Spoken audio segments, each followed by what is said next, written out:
But we begin tonight with Donald Trump's preoccupation with crowd size, which continued in an unhinged Bronx rally where he boasted huge crowds of 25,000 plus. So take a look. Is that what you see here? 25,000 people? Well, based on the police department, as well as math, the laws of physics, and the existence of eyeballs, you can see that Trump, once again, is lying. It's the lie that launched 1,000 memes, with folks comparing this paltry scene with what actually constitutes a crowd of 25,000. Like the crowd Andrea Bocelli drew at the Barclays Center, or this rally, but for Barack Obama in Iowa. Ouch, that's gotta hurt. Because if anything triggers Donald Trump, it's the Obama factor. Remember back in 2017 on that awful day for American history when Trump was inaugurated president? He predicted huge crowds for his ceremony, bigger than Obama's. But then these photos famously showed a view of the crowd on the National Mall at the inaugurations of Obama on the left and Trump on the right. Both images were shot shortly before noon from the top of the Washington Monument. The lies continue to this day. Just a couple of weeks ago, a so-called raucous beachfront rally in New Jersey drew between 80 and 100,000 people, according to Wildwood officials. But then those same Republican officials later said that the number reflected not really how many people were at the rally per se, but rather it was a number of people, quote, in our town. Make it make sense, or rather don't. We know the absurdity is the point.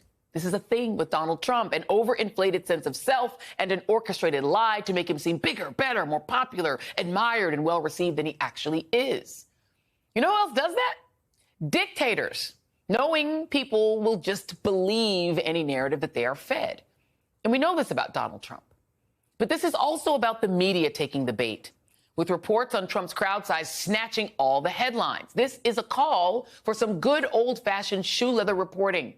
Was anyone at this rally asked if they're actually from the Bronx? Because remember, the New York City borough of the Bronx boasts a majority of Black, Latino, and blue voters. Yet that crowd, I'm just saying, it looked awfully white.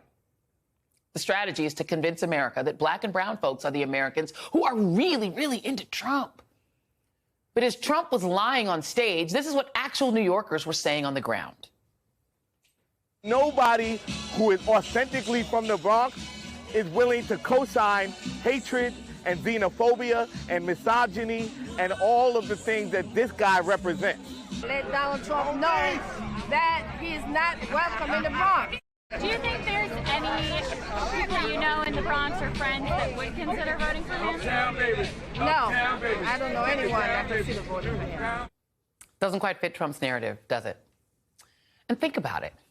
If Trump has so many supporters in New York, why aren't they showing up in droves to support him at his trial, where the courthouse is literally just a subway ride away?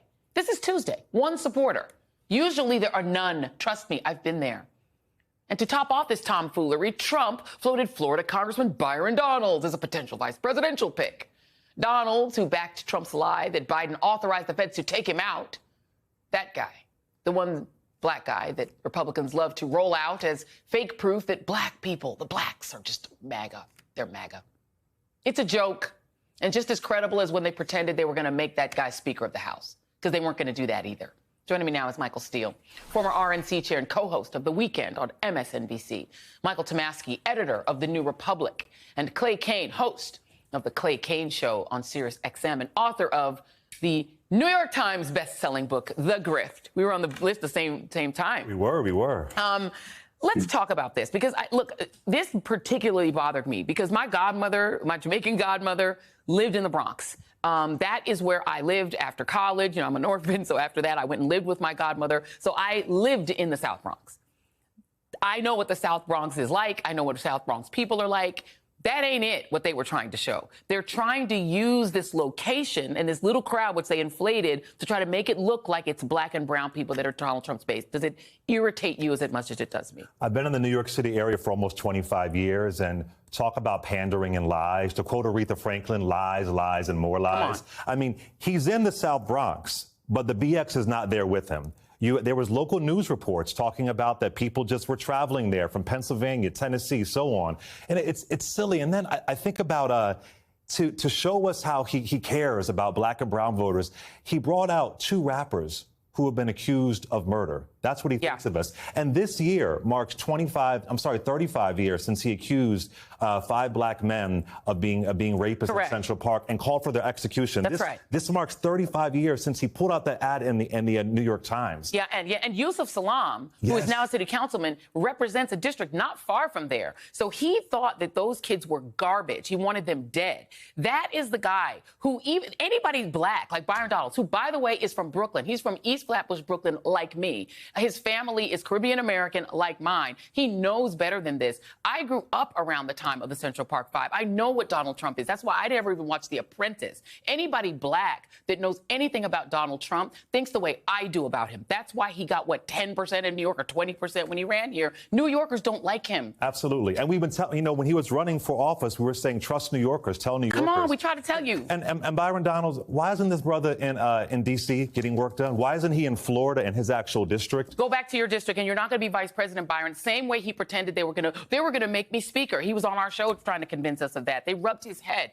Don't ever let people rub you in your head, Byron. That's my advice to you. Chef G, Michael Steele, because I know you're a hip-hop fan, as I am. Chef G and Sleepy Hallow. I'd never heard of them. The only way I know of them, Michael, is that now I am aware that they were both accused of murder in a 140-count indictment. So Donald Trump's pitch to us is gold sneakers and 2 rappers who were accused of murder. That is what he thinks of black people. As somebody, Michael Steele, who tried to expand the ranks of black support in the Republican Party, what do you think of that?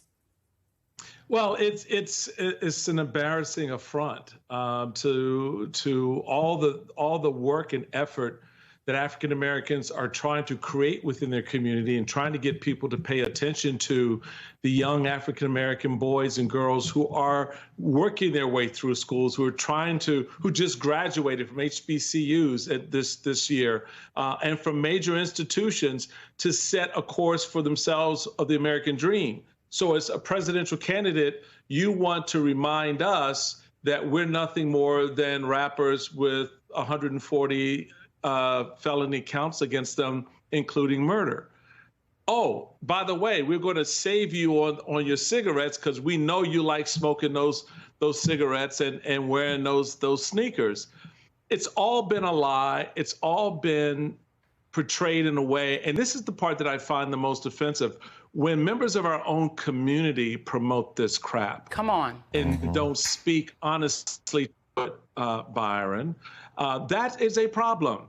So, Correct. You might as well just stand on that stage instead of throwing out MAGA hats, just throw out a pair of gold lame sneakers, because that's essentially what it is. Yeah. And so if that's all you can bring to us, then stay your ass home. Hello. We don't need it. Come on. He literally threw paper towels at Puerto Ricans. That was his pitch to Hispanics. And you have Latinos like Marco Rubio, who knows better, who used to be a commentator on Univision, who knows better, that says that's okay with him. He's now okay with them locking up people like him and putting them in camps. You can always find someone from the community who's willing to Clarence Thomas it out and turn against his own people. Clarence Thomas, who thinks Brown v. Board was apparently overly decided and went too far, that guy. And so you have a baby version of him in Byron Donalds. It's so embarrassing. But I do want to talk about... Real quick, yeah. Joy, how does Clarence Thomas think he gets an education if Brown v. Board of Education is still in place?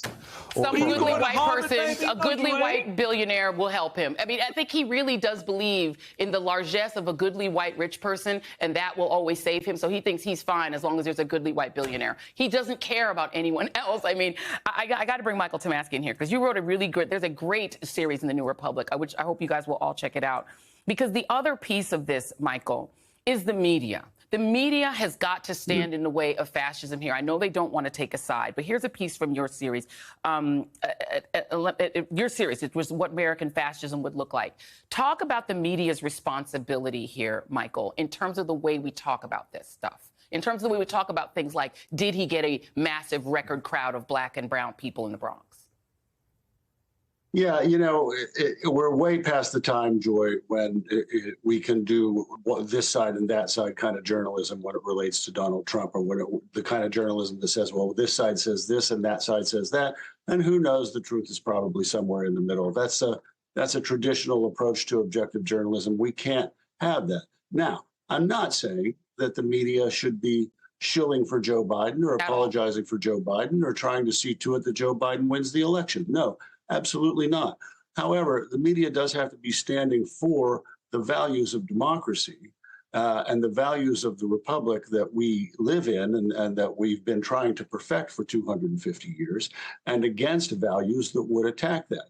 Donald Trump very clearly is out to attack those values. He tells us that in one form or another every week. You know, we were preparing that issue of the New Republic, and you know, I was wondering if, you know, maybe is this going a little far? But then he comes out with that Time Magazine interview, and I said, well, no. This Time Magazine interview he did a month ago validates every single word we're writing in this package of stories. And yeah, the media has to just be more blunt and say, look, this man says he is going to do this. He says he's going to put, you know, try to deport and round up millions and millions of people. What would that look like? Yeah. We need long investigative series, Joy, on what that would look like, what that would do to families, as Jamel Bowie wrote in his excellent column today in the Times, families who are, you know, tax-paying people. You know, it's sad.